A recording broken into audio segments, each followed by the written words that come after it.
My name is Maya.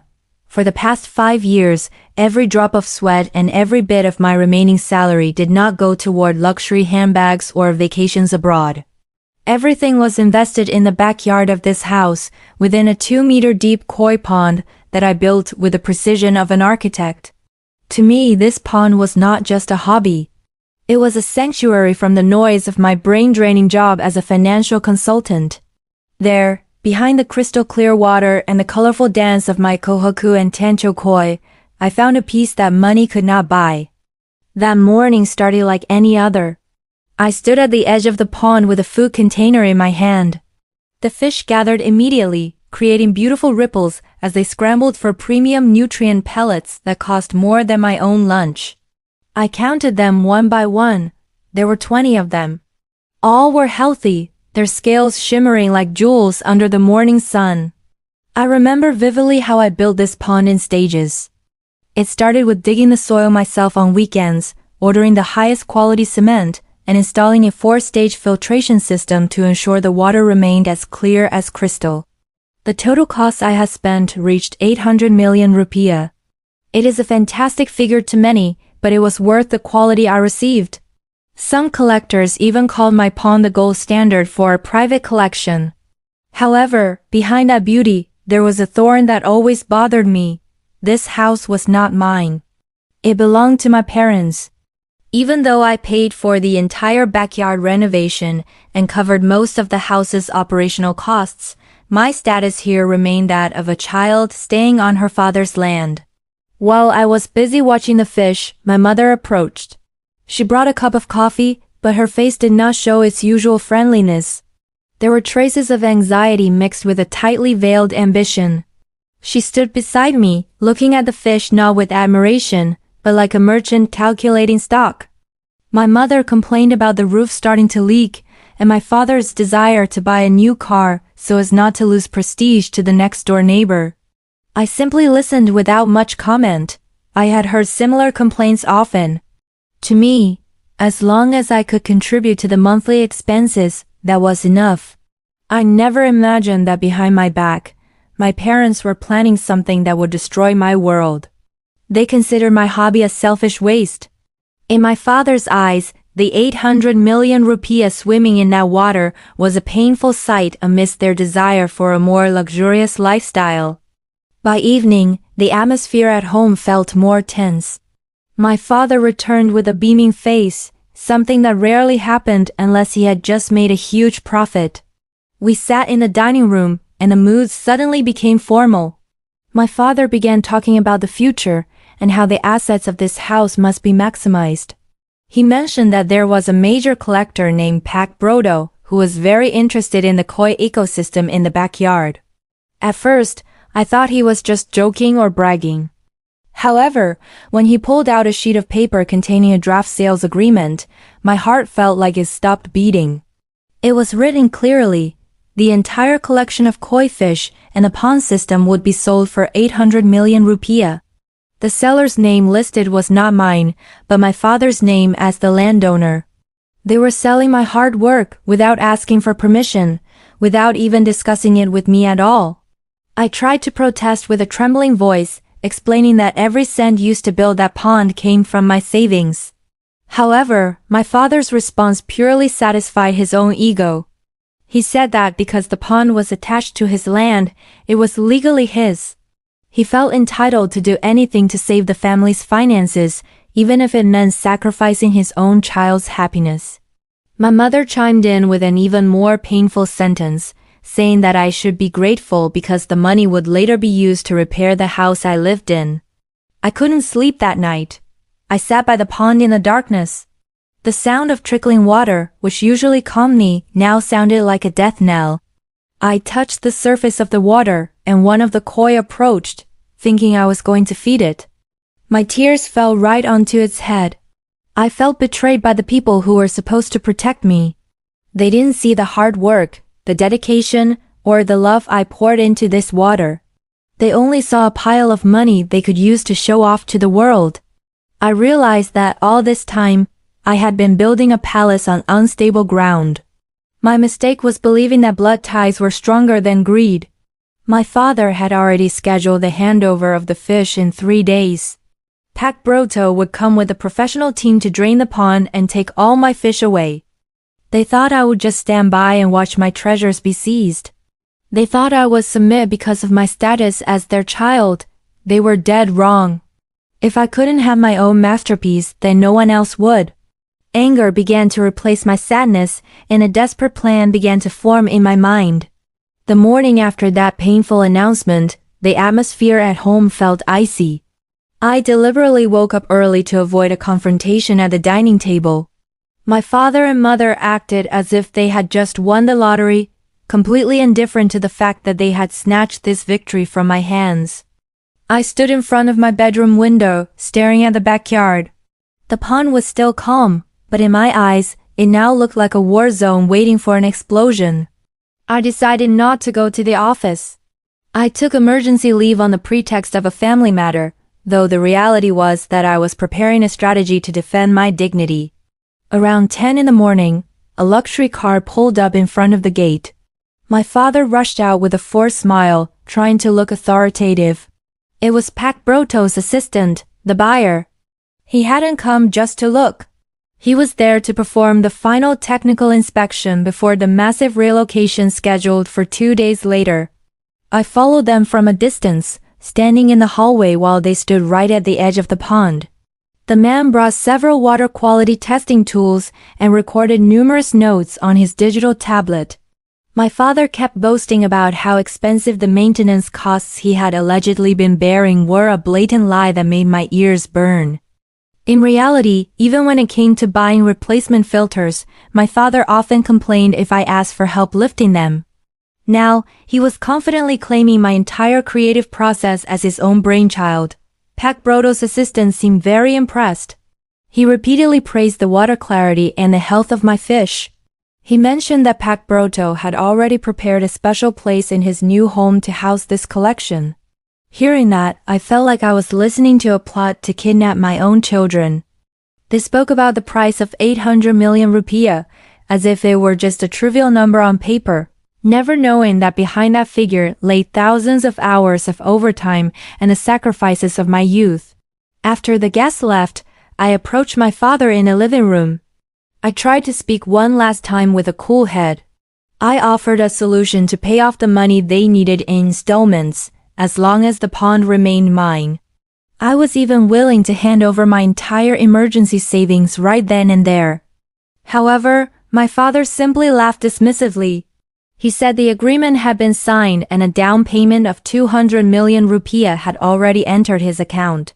He even threatened that if I dared to interfere with the sale process, he would not hesitate to kick me out of the house and report me to the police for damaging his assets. That sentence was the turning point for me. The respect I had maintained as a daughter for so long instantly collapsed into nothing. I realized that to them, I was no longer a daughter, but merely a tenant who happened to have assets that could be liquidated. My mother sat silently in the corner of the room, flipping through brochures for new furniture she wanted to buy. There was no defense, no empathy. In their eyes, I was the loser. I went into my room and locked the door. I didn't cry anymore. A cold rage began to take over my logic. I started searching for information on my phone, contacting several heavy equipment rental services and pond technicians who used to assist me. I needed a precise plan. If they wanted to sell this pond because the land belonged to them, then I would return that land to its original state, an empty, worthless hole in the ground. In the afternoon, I began making small, inconspicuous preparations. I turned off several automatic sensors on the filtration system, pretending I was doing routine maintenance so the fish wouldn't be stressed during the move. My father watched from behind the glass door, looking pleased to see my obedience. He thought I had surrendered to the situation. In reality, I was adjusting things so the water pressure against the glass walls of the pond would reach its maximum point. I also contacted a lawyer by phone to confirm one thing. If I destroyed items I had bought myself with receipts in my name, could they imprison me? The answer was a gray area, but it gave me enough of a loophole. Because the fish were movable assets I had purchased with my own money, I had the right to damage them before they changed hands, even if the risk of a civil lawsuit from the buyer remained. I didn't care about the money anymore. I just wanted them to know they couldn't treat me like a commodity. That night, I began moving several important documents and my valuable clothes into the car. I did it gradually to avoid suspicion. I had already decided that after all this was over, I would never set foot in this house again. I would leave a wound as deep as the crater of the pond I was about to destroy. When I returned to the edge of the pond for the last time in the silent night, I stared at my favorite red and white kohaku. I promised it in my heart that it would not fall into the hands of people who only valued it for money. I would rather see everything shattered to pieces than watch my parents feast on my suffering. The plan was ready, the equipment would arrive on time, and I only had to wait for the day of the handover to release all the anger I had suppressed for so long. On the morning of the second day before the handover, the atmosphere at home turned into a sickening stage play. I was woken up by the sound of boisterous laughter from the living room. It turned out my parents had invited several close relatives over for lunch. Without a shred of shame, my father announced that he had just conducted a brilliant business negotiation by selling the backyard asset. They sat in a circle at the dining table, enjoying a lavish meal seemingly bought with the down payment they had stolen from me. I stepped out of my room with a flat expression, trying to pass through the crowd silently. However, my aunt immediately grabbed my arm and began offering unsolicited advice. She praised my supposedly devoted attitude for letting my parents sell the pond for their retirement needs. In the eyes of the extended family, I was being cast as a self-sacrificing hero, when, in reality, I was being robbed in broad daylight. I could only offer a thin smile while clenching my fists inside my pockets. My father, already feeling triumphant, began sharing the details of the sale with my uncles. He mentioned the figure of 800 million rupiah repeatedly with a boastful tone. He didn't mention my name once as the person who had built that ecosystem from scratch. To him, I was merely an intermediary who happened to have a hobby on the land he ruled. My mother was also busy showing furniture catalogs to the guests, acting as if the money already belonged entirely to them to be spent in an instant. The disgust grew worse when one of my cousins asked if I felt sad about losing the fish I had raised for years. Before I could answer, my mother cut in, saying I was mature enough to understand family priorities. She said I could build a new pond later once. I had my own house, a statement that sounded incredibly condescending considering how hard I had worked to create what stood there now. I decided to head out to the backyard just to escape their chatter. There, I saw two workers hired by my father clearing the area around the pond. They were ordered to ensure the path for the transport truck wouldn't be obstructed. They were moving the ornamental pots I had painstakingly arranged, tearing out expensive garden lights and tossing them carelessly into a corner of the shed. They treated that sacred space like a junkyard ready to be emptied.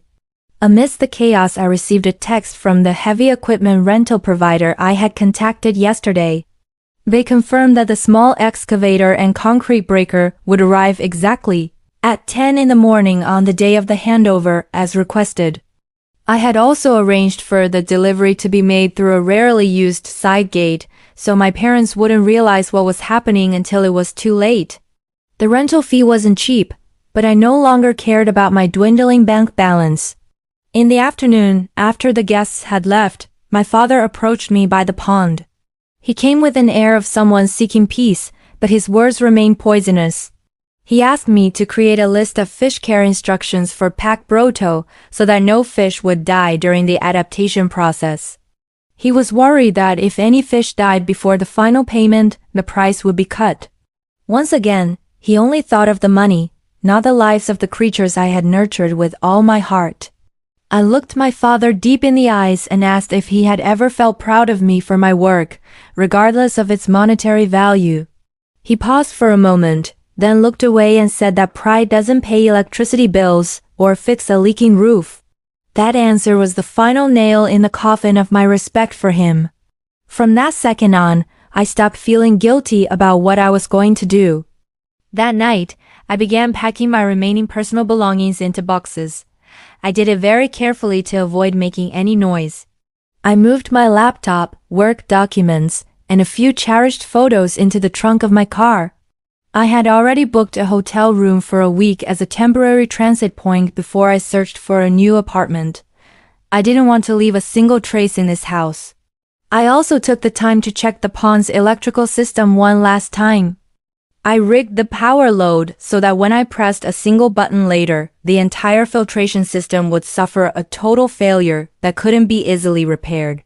I wanted to ensure that whoever tried to take this pond would only get a carcass of concrete and useless equipment.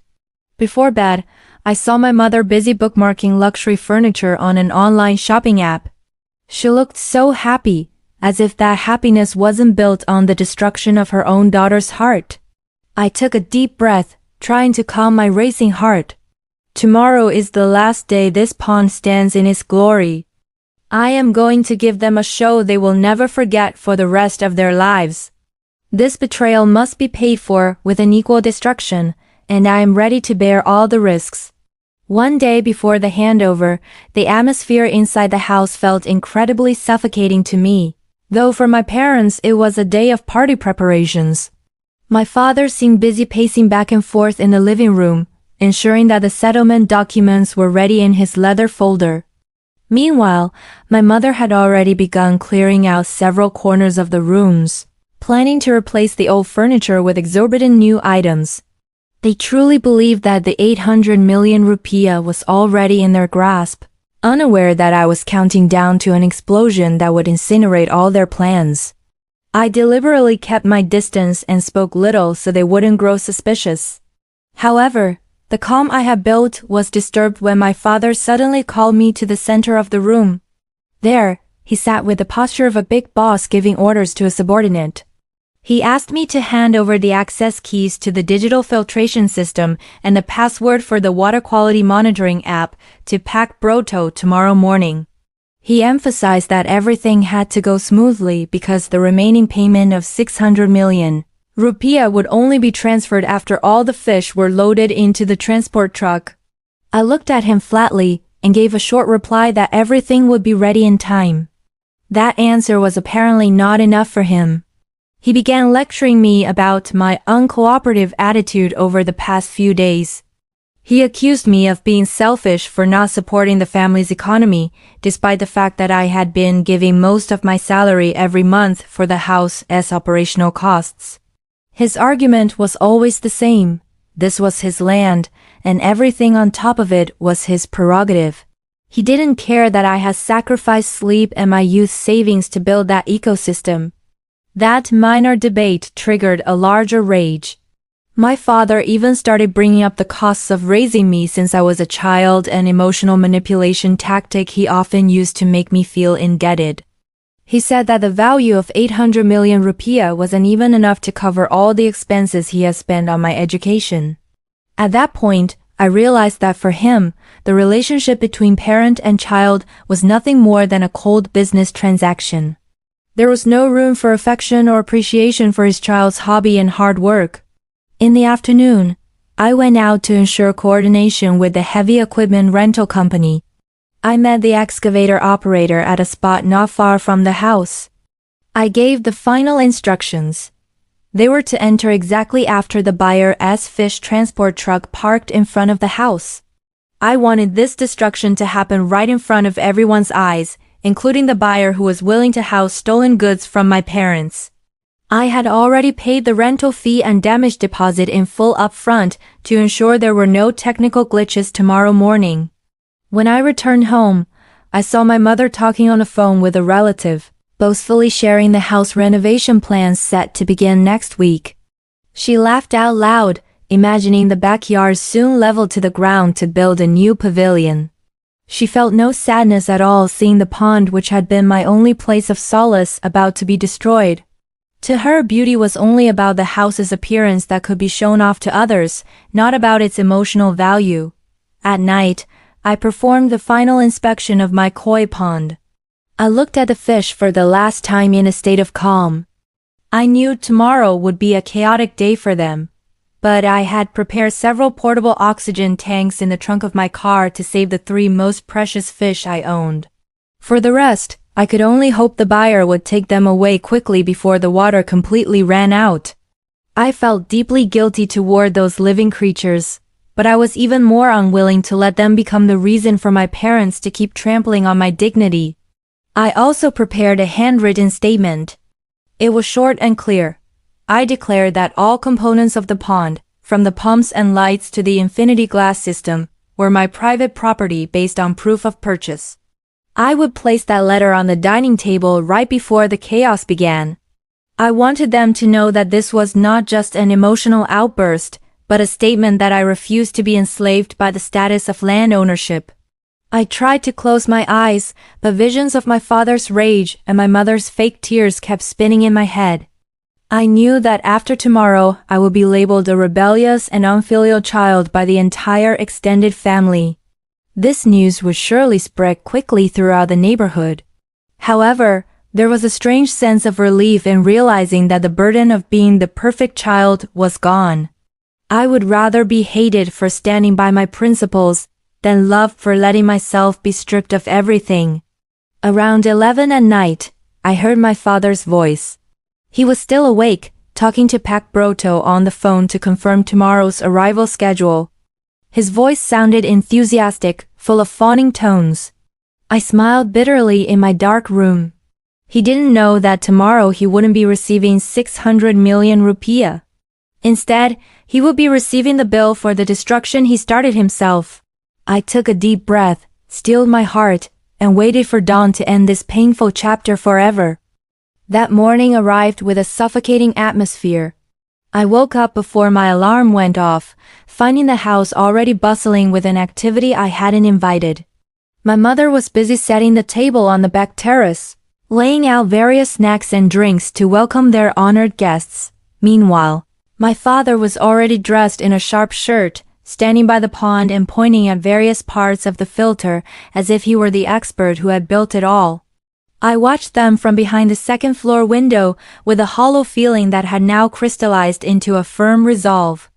At exactly 9 in the morning, a large tank truck bearing the logo of a professional aquarium equipment company pulled up in front of the house gate. Shortly after, Pak Broto's luxury car followed behind it. My father rushed to open the gate with the widest smile I had ever seen in my life. Pak Broto stepped out with 2 assistants carrying briefcases filled with settlement documents. They walked toward the backyard with an arrogant stride, passing through the hallway that I had cleaned myself every single morning. I went downstairs with calm steps, carrying a small bag containing my remaining personal belongings. When I reached the backyard, Pak Broto was pointing at my beloved red and white kohaku koi. He told my father that the fish was the crown jewel that made him willing to spend 800 million rupiah. My father laughed boastfully, patting Pak Broto on the shoulder while saying that maintaining assets like these required the steady hand of an experienced head of the family. I just stood there, watching the lie being performed right before my eyes. When Pak Broto, as assistants began taking out large nets and preparing oxygen tanks for the relocation process, I stepped forward. I asked them to stop for a moment. The air suddenly went silent. My father glared at me, signaling for me not to ruin the mood. Instead, I turned to Pak Broto and asked if he had verified the legal ownership of the items he was about to buy. I stated firmly that all the fish and the pond system equipment were purchased in my name, not the name of the man standing next to him. Pak Broto looked shocked and began to eye my father suspiciously. My father immediately cut me off with a loud voice, telling everyone that I was just going through an emotional episode because I was unwilling to let go of an old hobby. He even told my mother to take me inside the house. I didn't budge. I pulled out my phone and showed the digital payment receipts and koi certificates, all of which listed my name as the legal owner. I warned Pak Broto that this transaction could be considered receiving stolen goods that did not belong to the legal seller. The tension peaked when my father lost his temper. He barked at me in front of everyone, saying that as long as I lived in his house, everything I owned was his property. He dared me to do anything about it if I didn't like it. At that moment, I sent a code via a text message on my phone. Not even 2 minutes later, the roar of heavy machinery was heard from the side gate. A small excavator I had rented forced its way into the backyard, crushing several of my mother's favorite ornamental pots that blocked the path. My parents and Pacbroto froze as the massive machine approached the pond. I grabbed a large sledgehammer I had hidden behind the bushes. Without any warning, I slammed the hammer into the digital filtration control panel, which cost 100 million rupiah until it shattered into pieces. The sound of the violent impact made my mother scream hysterically. I didn't stop there.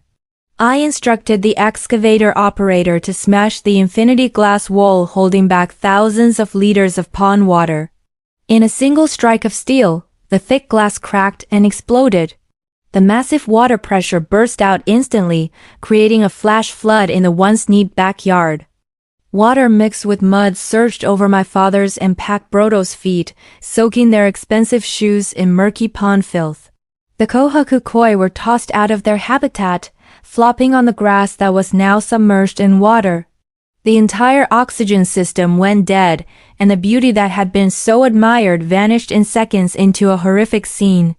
Pacbroto shouted in a panic, ordering his men to retreat as he saw the situation had spiraled out of control. He cursed at my father, accusing him of fraud for selling a dangerous family drama. He immediately canceled the transaction on the spot, stating he wouldn't dream of buying anything from a family as broken as this. He left our house with overflowing rage, followed by his empty tank truck. Now only I, my parents, and the ruins of my completely destroyed masterpiece remained. My father stood frozen, staring at the earthen hole that was now empty and a mess. His face was beet red, his breath gasping with rage and shock at losing the 800 million rupiah that had been right before his eyes. My mother wept uncontrollably on the wet ground, mourning her dreams of a house renovation that had been swept away with the pond water. I stood tall amidst the destruction, feeling incredibly free because I had finally managed to take back control of my life, even if the price was a painful goodbye. A haunting silence enveloped the backyard after the roar of the excavator engine died down. The sound of rushing water had turned into a mere trickle falling from the concrete ruins. My father stood frozen in the mud, staring blankly at the massive hole that was once an asset worth 800 million rupiah. His face, previously full of arrogance, was now deathly pale before slowly turning crimson with an overwhelming rage. He turned toward me with a look that seemed as if he wanted to shatter me into pieces, just like the glass of that pond. A sharp slap nearly landed on my cheek if I hadn't ducked just in time. My father screamed hysterically, cursing me with words I never imagined would come from a parent's mouth. He called me a child of the devil, a family destroyer, and a traitor. To him, I had just robbed him of his retirement and crushed his dignity in front of Pacbroto. He didn't care that he was the one who had betrayed me first. In his mind, the only sin committed here was my act of destroying property that, by his logic, belonged to him. My mother ran toward us, but not to comfort me. She struck my shoulders repeatedly while wailing in tears. She mourned the state of her house, now a mess, and her dreams of buying new furniture that had vanished in an instant. She asked how I could be so heartless to treat the parents who raised me with such cruelty. In their eyes, I was a monster who didn't know the meaning of gratitude.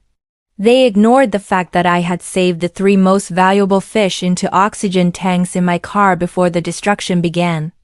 As for the rest, I had let Pacbroto as assistants take them for free for the sake of the fish's lives, knowing my parents would never be able to care for them here. I stood there in silence, letting them pour out their insults. Not a single tear fell. It felt as though all my emotions had been burned away along with the destruction of the pond walls. I went inside the house to grab my final suitcase.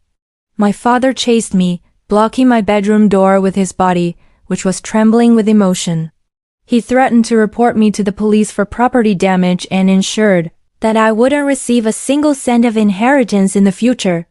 I looked him straight in the eye and told him that I didn't need any inheritance from someone who was willing to sell his child self-respect for money. I pushed the door open firmly and walked toward the car parked out front.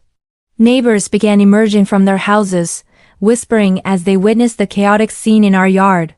The news of a child destroying an 800 million rupiah fish pond would surely become the talk of the neighborhood in no time. I didn't care. I threw my suitcase into the back seat, right next to the oxygen tanks holding my beloved fish. Those fish were the silent witnesses to my struggle, and they would come with me to start a new life. Before I started the engine, my mother stood by the car window. She tried to use her final tactic, guilt. She asked me to apologize and promised that I would give all my savings as compensation so that my father would unreport me to the authorities. I only smiled bitterly, seeing how consistent she was in thinking about money, even when our relationship was at its breaking point. I rolled up the window and pressed the gas pedal, leaving the house I had called a sanctuary for 25 years. In the rearview mirror, I saw my father still standing in the middle of the road, screaming and pointing at my car. It was the last sight I saw of the family I had once been proud of. The tightness in my chest slowly began to fade, replaced by a massive sense of relief. I felt as if I had just stepped out of a beautiful but deadly prison. I had no definite place to stay tonight, but I had a freedom that couldn't be valued even by 800 million rupiah. I drove toward a small pet-friendly hotel. Along the way, I began thinking about my next steps. I had to find an apartment or a rental house with enough land for me to rebuild my life. I still had my job, I still had my skills, and most importantly, I still had my dignity intact. The destruction in the backyard wasn't just about breaking concrete and glass. It was about breaking the chains of oppression that had bound me for so long under the guise of filial piety. That night, in a cramped hotel room, I sat beside the portable fish tanks. The blue light from the oxygen pumps illuminated the dark room. I realized that starting tomorrow, my name would be tarnished throughout the entire extended family. I would be regarded as a heartless, rebellious child. But as I watched the koi swim peacefully, I knew I had done the right thing. I would rather start everything from zero with empty hands than live in luxury resulting from betrayal and the theft of my own property. The first morning in the hotel room felt incredibly foreign. There was no sound of trickling water from the pond's filtration system that usually nudged me awake. Instead, there was only the low hum of the portable oxygen machine keeping my 3 beloved koi fish alive in their temporary tank. I woke up with mixed emotions, but as soon as I turned on my phone, the onslaught I had anticipated was in full swing. The extended family's WhatsApp group had exploded with hundreds of messages, all of them pointing fingers at me.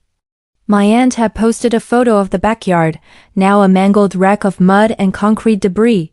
She wrote a lengthy narrative about how a child could be so heartless as to destroy her parents' hopes over a mere hobby.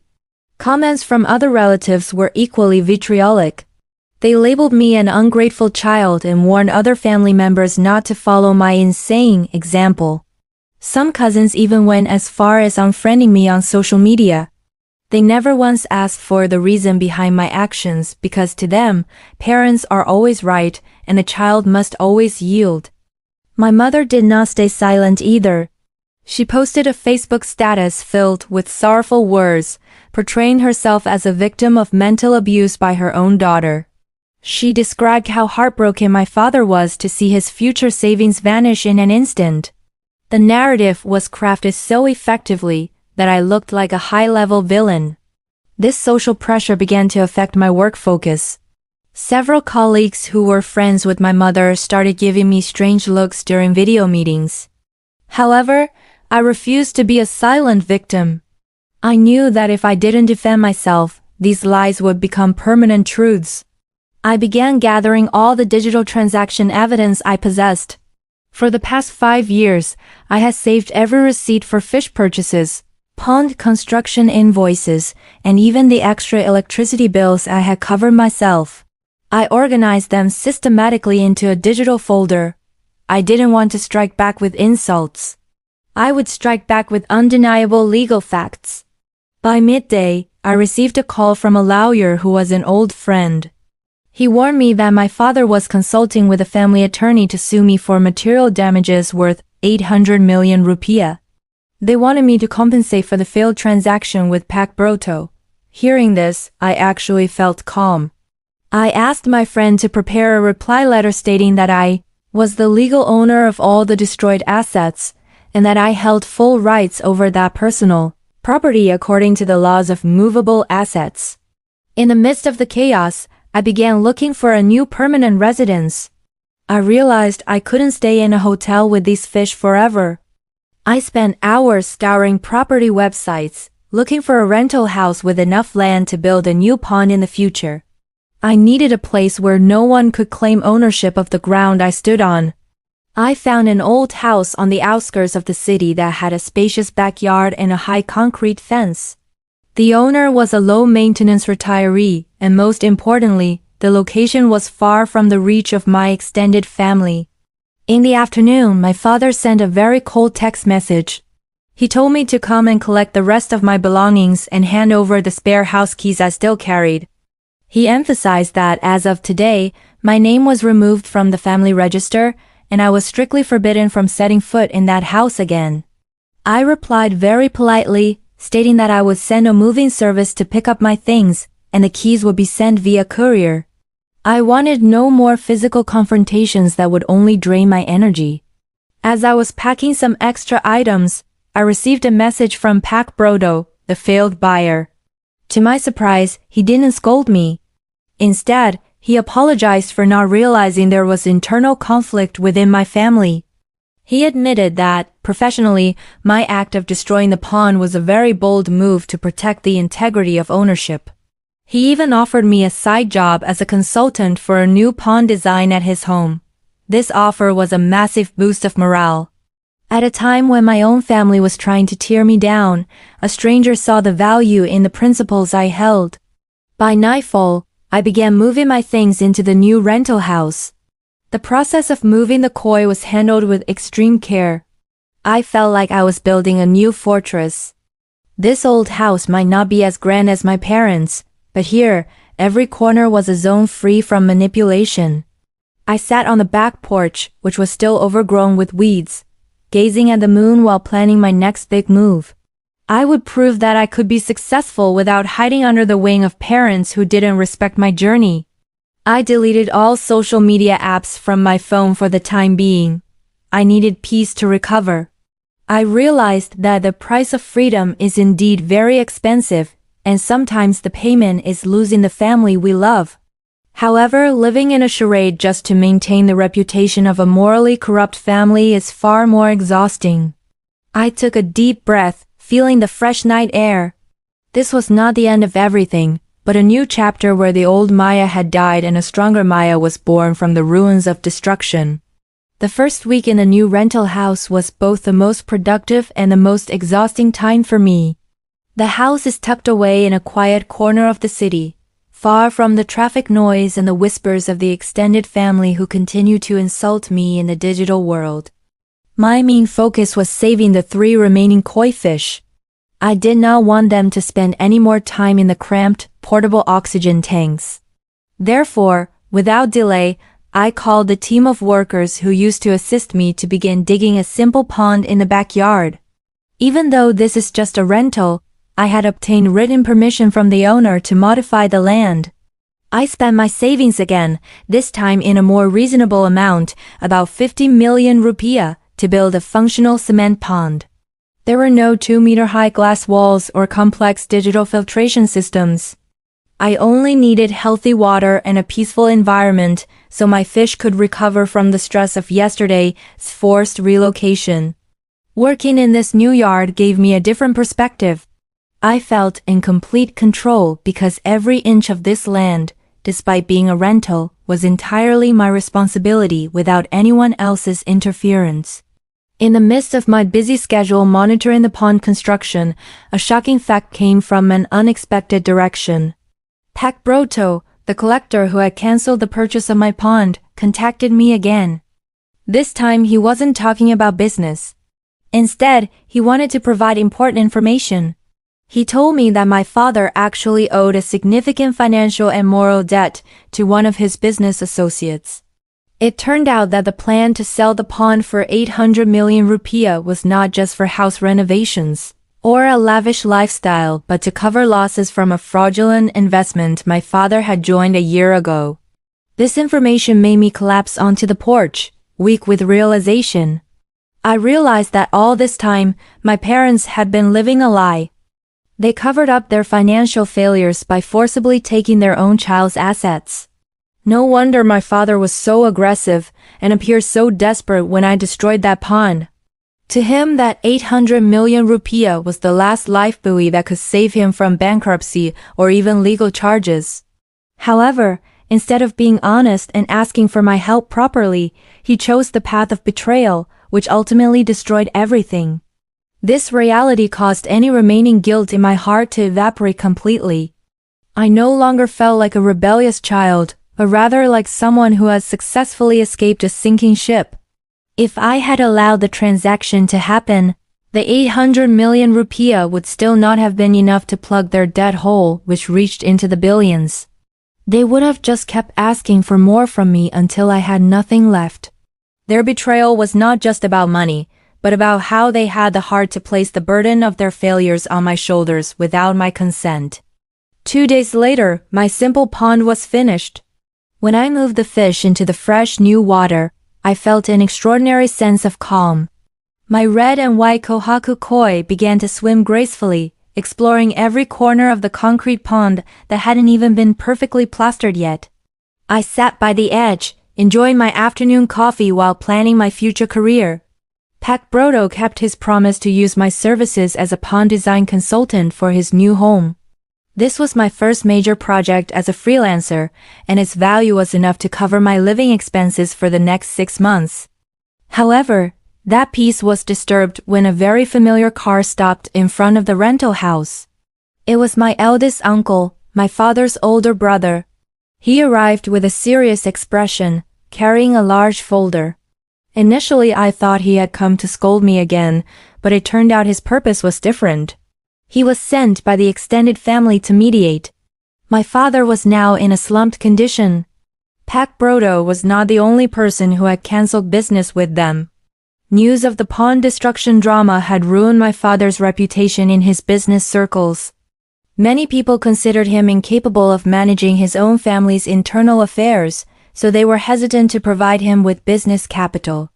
My uncle asked me to come home and give my father a loan so he could pay off his debts that were starting to come due. He even promised that my father would offer a formal apology, provided I was willing to give financial support. I could only laugh bitterly at that request. They still viewed me as a source of money that could be squeezed at any time. I firmly rejected the request. I explained that my money had been spent on building a new life, and that I had no obligation to bear the financial mistakes of others, even those of my own parents. I closed the house gate politely but firmly. I realized that my extended family only cared about their own status and comfort. They wanted me to be the hero who paid for their mistakes while still treating me like a child who had no voice. That night, I turned off the porch light and went inside. I watched my fish through the window. They looked very happy in their simple new home. I learned one important thing today. Self-respect cannot be negotiated with a sense of debt, and the destruction of the past is the best foundation for building a more honest future. 3 months have passed since I decided to break the chains of dependency on my past. Living in a simple rental house has provided much more breathing room for my mental well-being. The water ecosystem design consulting business I started is beginning to show incredible results. Thanks to a recommendation from Pak Broto, I secured a contract to design 7 exclusive koi ponds in an elite residential area. My income now far exceeds the monthly salary I earned when I worked at the financial firm. I no longer have to set aside most of my earnings for my parents' lifestyle, which was built on nothing but falsehoods. However, in the midst of this budding success, bad news from the old house still reached my ears. It turned out my father was truly on the brink of ruin. The fraudulent investment he joined a year ago didn't just drain his savings. It involved third-party loans with extremely high interest rates. Because he failed to get the 800 million rupiah from the sale of my pond, he was unable to pay the installments on his overdue debts. The house that was once his pride, the place where I grew up, now had a foreclosure notice from the bank posted on it. My mother tried to contact me multiple times using new numbers. Her messages had changed drastically. They were no longer filled with insults or accusations of being an unfilial child. Now, her tone was full of pleas and tears. She told me how ashamed they were to face the neighbors when the bank officials arrived to inventory their assets. She begged me to set aside some of my money to pay off my father's debts so they wouldn't be evicted. Reading those messages made my heart ache, but I immediately remembered the shards of pond glass and their cold glares when they tried to seize the fruits of my hard work. I decided to meet them one last time, not at the house, but at a neutral cafe. I wanted to resolve this matter professionally so there would be no more lingering issues in the future. When they arrived, I hardly recognized them. My father looked much older with hair that had turned completely white, while my mother looked haggard without the luxury makeup she used to boast about. There was no trace of the arrogance from the man who once shouted that everything on his land belonged to him. My father began the conversation with a trembling voice. He admitted all his mistakes, including the secret debts he had hidden from me for years. He apologized for treating my hobby like merchandise without my permission. He hoped I could provide a loan of 1 billion rupiah to redeem the house, with the promise that the house would eventually be willed to me in full. It was an offer that might sound tempting to some, but to me, it was just a new trap wrapped in the word inheritance. I looked at them both calmly and gave the answer I had prepared. I stated firmly that I would not pay their debts. I explained that the 1 billion rupiah they were asking for was the result of the hard work I had gathered to build my own future, not to plug a hole they dug with their own greed. I offered another solution. I would rent a small apartment for them to live in for the next 2 years, but they had to sell their remaining assets and learn to live according to their actual financial means. Hearing my answer, my father's face hardened once again. He didn't expect that I would remain so steadfast in my principles.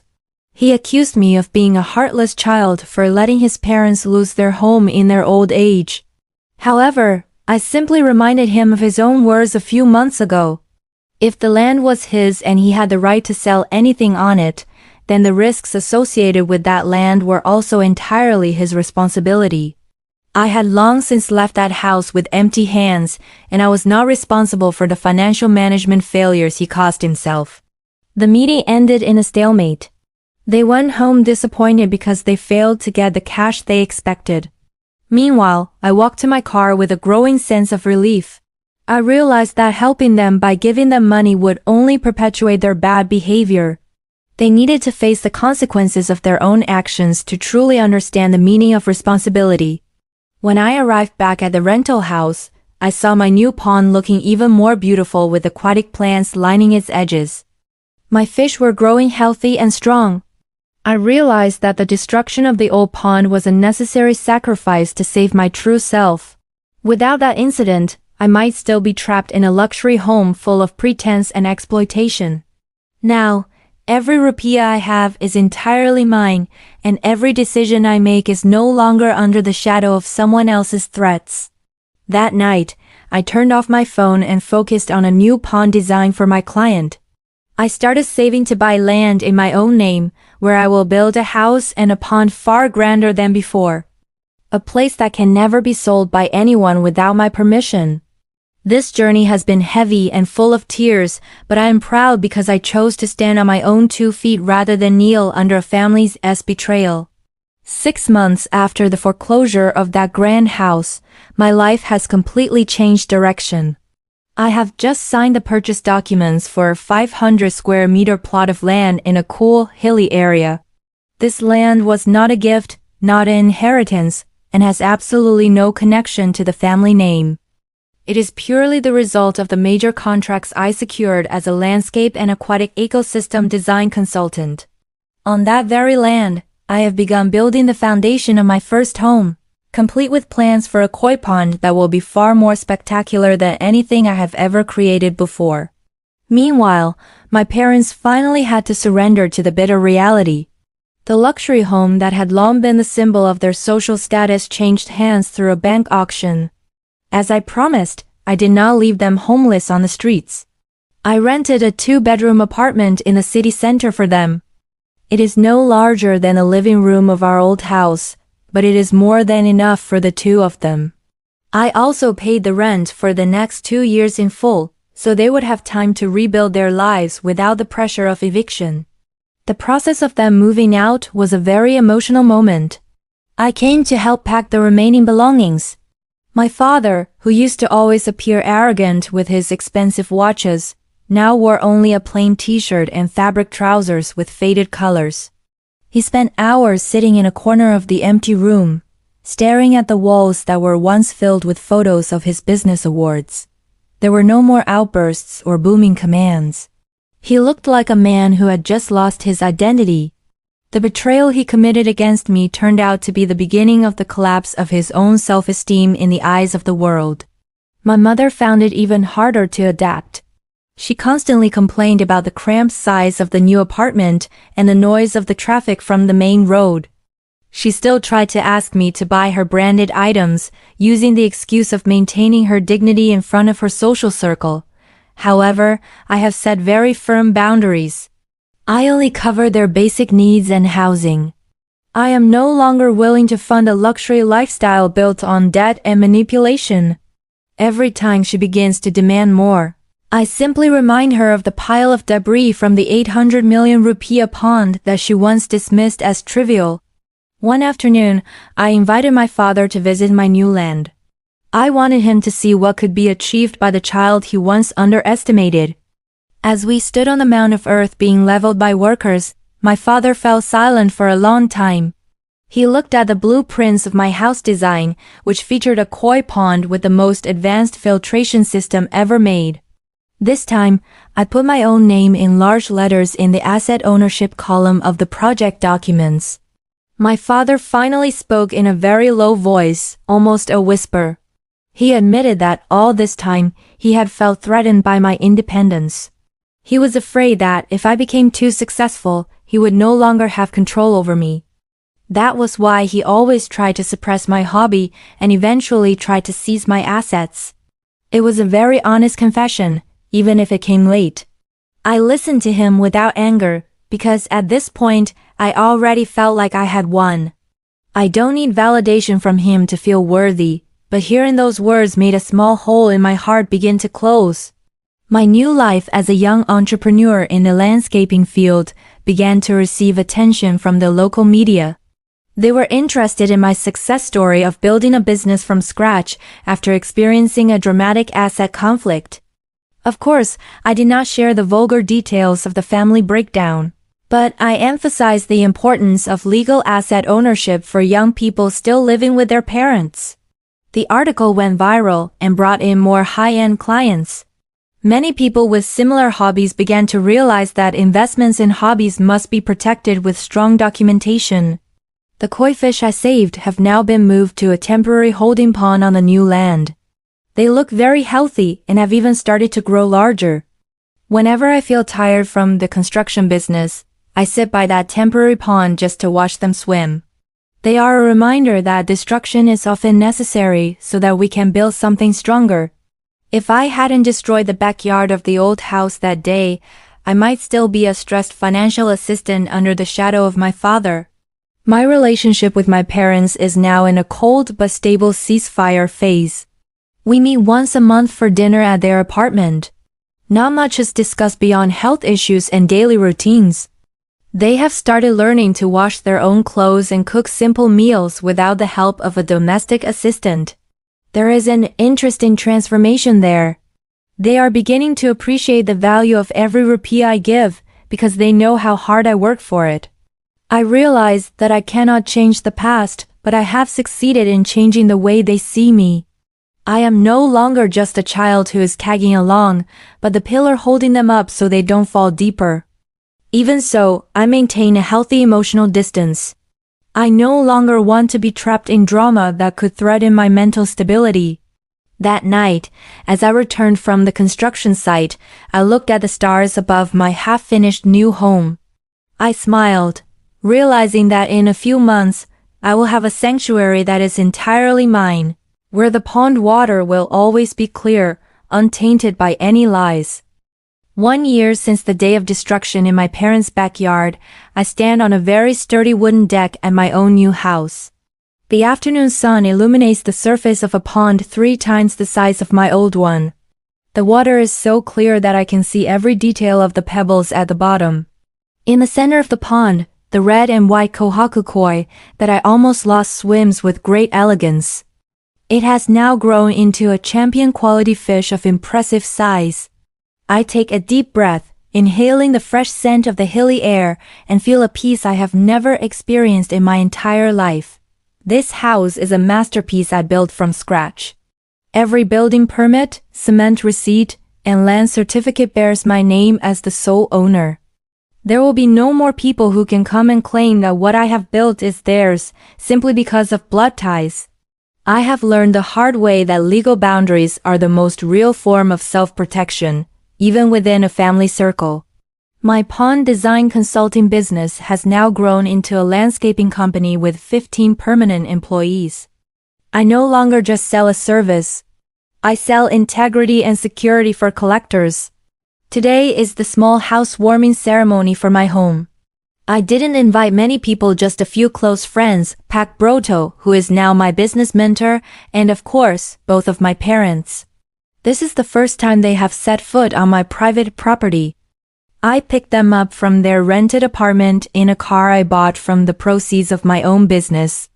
Throughout the journey, the atmosphere inside the car felt much more relaxed. My father no longer talks about stocks or fraudulent investments. He tells stories about the small garden he planted on his apartment balcony. There has been a visible change in his character since he lost everything. He has become more human and is no longer obsessed with hollow prestige. When they reached the edge of the new koi pond, my mother was struck speechless. She stared at the automatic filtration system that worked almost silently and the underwater lighting that made the pond look like an art gallery. She touched the railing and asked how much it cost me to build all of this. I simply smiled and answered that the value was much greater than 800 million rupiah. But its value was not in the money, it was in the independence it contained. Mother nodded slowly, and for the first time, I saw a spark of genuine pride in her eyes, not the kind of pride that comes from wanting to show off my wealth to others. We sat together on the terrace while enjoying a simple dinner. My father looked toward the pond and apologized openly in front of my other guests. He admitted that my reckless action a year ago was actually the slap he needed to wake up from his madness regarding money. He said that if I hadn't destroyed that pond, he might have continued to lie and drag the entire family into a deeper hole of debt. That destruction was the beginning of his healing. I accepted that apology with an open heart.